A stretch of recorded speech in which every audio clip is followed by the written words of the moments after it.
T-minus 5 minutes. Remember. What do you remember?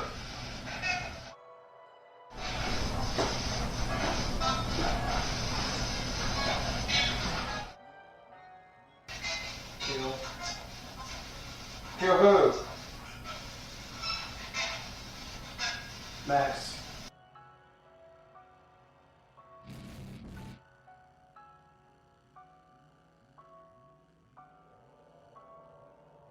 A woman mysteriously being pulled by this hook. Somehow got low enough and got to the point where it pulled her and yanked her up in the air.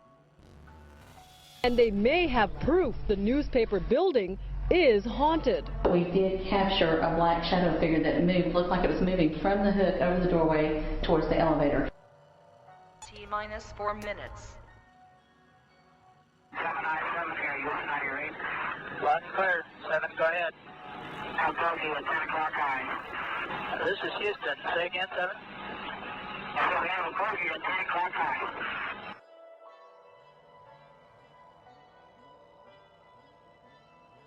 Massive fish and bird kills in Arkansas. Up to 5,000 blackbirds just fell from the sky in the town of Beebe. This happened just before midnight on New Year's Eve. And then tonight, we're learning that some 100,000 fish have washed up on the shores of the Arkansas River.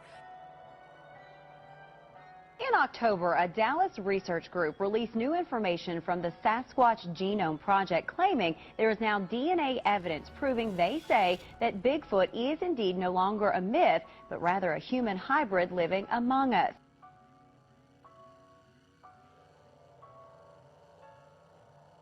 T-minus 3 minutes. An object which is at the same place all the time but appears to be tumbling. Always had it ever since yesterday. It just seems to be tagging along with us.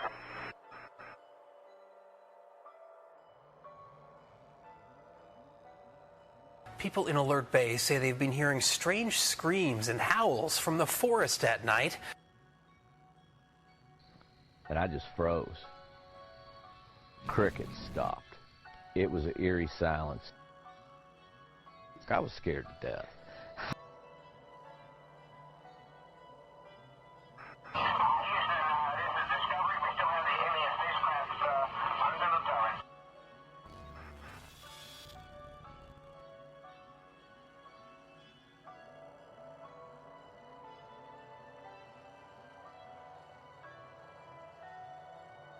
T-minus 2 minutes. Under the tree line, there's an orange orb, and it was traveling, I guess, 40, 50 miles an hour. And it hit the tree line, and then it would just start to move up and just explode into like 5 balls. Well, some residents are saying today that they saw U.S. fighter jets chasing that UFO. 3 very mysterious shiny lights over Breckenridge have police and residents puzzled. Just before noon today, law enforcement agencies started getting reports of UFOs. Well, there may have been another chupacabra sighting not too far from here. That's the mysterious animal known for sucking the blood out of goats.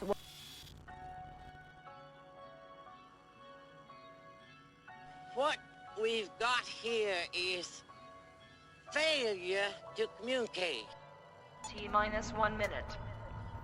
You want answers? I think I'm entitled. You want answers? I want the truth! You can't handle the truth! T-minus 50 seconds.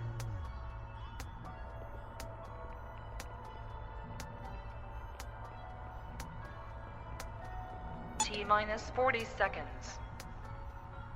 Human sacrifice, dogs and cats living together, mass hysteria. T-minus 30 seconds.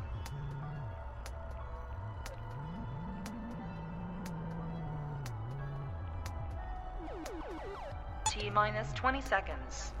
What are you trying to prove? That there is life after death. There is something besides this life. 10, 9, 8, 7, 6, 5, 4, 3, 2, 1, 0.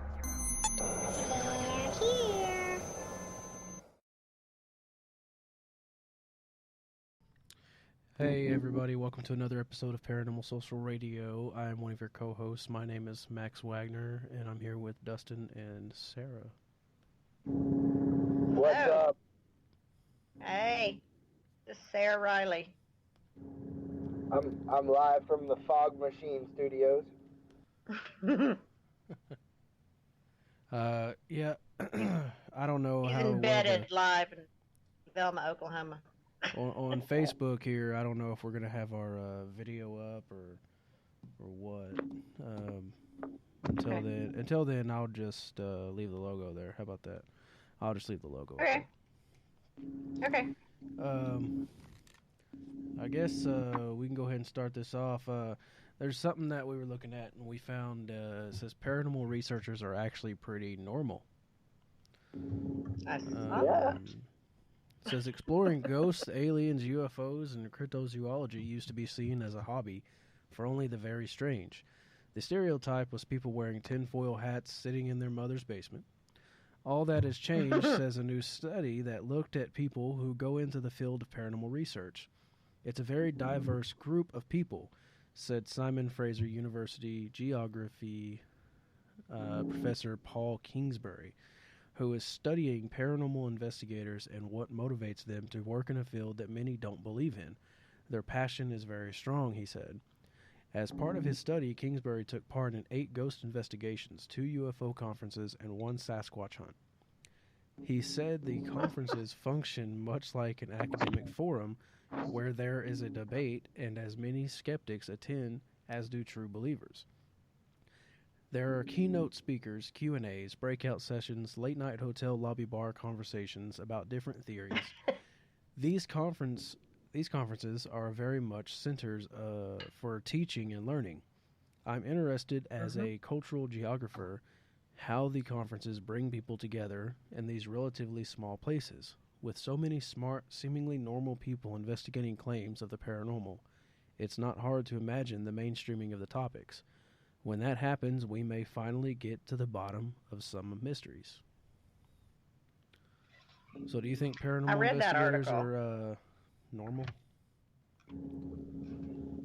I think they're diverse and pretty much there's a few wackadoos out there that we run across, but I think for the most part, yeah, we're interested because of some experience we've had or,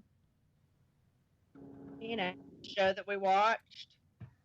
Yeah. I'm interested for spiritual reasons as well as my belief systems and it's just freaking cool. A lot of people it's cool to do. A lot of people don't even believe in the paranormal until they have an experience for themselves.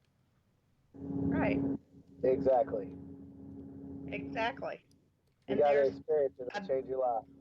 Yeah, and there's a broad spectrum of experiences. We get people who contact us, and they think that they're crazy. They don't want people to think that they're crazy because they're experiencing things, and they want us to let them know that they're not like losing their mind. You ever notice, right?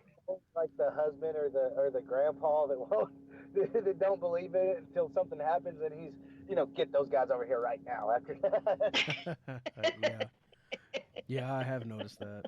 Yeah, or the happens. opposite. They're scared that if we come, it's going to get worse, and so they won't call anybody. I've had that too. Yeah. A house that I actually really want us to get into, but they're like, no way. So, just got to have patience sometimes, right? Yeah. I hope so. I hope we can get in there. Yeah. Are you talking about a certain house or? Well, a woman that I worked with at the hospital here, her daughter is living in, well, I don't know if they're there now, but they were living in a trailer house and having some pretty extreme paranormal activity that scared the children, where the son, his bedroom, they'd wake up in the morning and dresser drawers would be pulled out and stacked up, by themselves. Nobody did it. And other things that were scaring him. So some pretty weird stuff. But anyway, they were afraid to have anybody come in. Most of the time They may have moved. I don't know. It's a way they just got to figure out whenever they've had enough and they need help, right? Right. Exactly. Get sick and tired of being sick and... Yeah. Anyway. Yeah, so, I mean, that's kind of the thing, because a lot of people look at paranormal investigators as these just weird... They still look at them that way. They still look at them as people who are just weird and, I mean, I guess, tinfoil hat type living in the mom's basement, I guess, like it said. Hey, if you start showing that we're just normal people, that's kind of the way it is, right? Yeah. Right. Well, we're all here for whatever reasons. Yeah. But there's a broad spectrum. I think. Anyway. Quite a bit. I feel normal. I don't know if y'all feel like I'm normal, but I feel pretty normal. I feel normal most of the time. Yeah. I'm a grandma. Most of the time. Yeah. Y'all are pretty normal. Oh my. What'd you say? I got lost for a minute. Sorry. Okay. How about this? 8 signs you have a psychic child. Oh. I read that. Yeah. That was interesting. Many of us are born with a 6th sense. Some have it stronger than others, and no one has it strongly as children. It says these metaphysical gifts are like anything else that is genetic. Your brown eyes, your thick hair, your pale skin, and your psychic abilities can all come from a psychic in your family who came before you. Many first discover their abilities in childhood.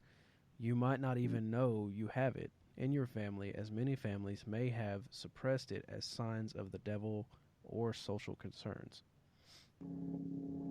So, how can you tell if yours is one of them?